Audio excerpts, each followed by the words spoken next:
Hello everyone, welcome back to this channel. Today I'm going to walk you through IQYII. Now let's say you're having this problem because I'm having these questions of why has my IQIYI expired, VIP subscription expired. Why has my IQIYI VIP subscription expired?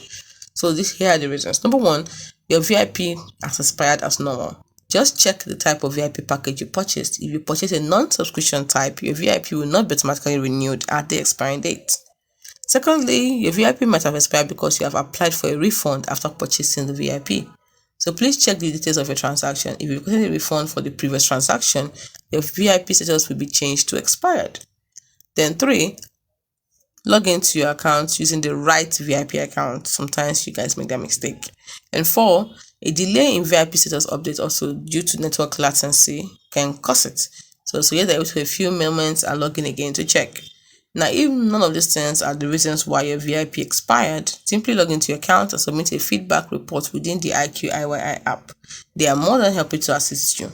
Now, you want to know how to submit a feedback or a report. What you do is that if you're using a mobile app, tap on me and then tap on feedback. Then you can submit your problem or your reports there. If you're using a web browser, at the bottom of the page of the browser, you see the option for support and help. Click on it and then select feedback. And if you're using the TV app, go to settings, tap on feedback, or tap on me and you see customer support. Hope you find this video helpful.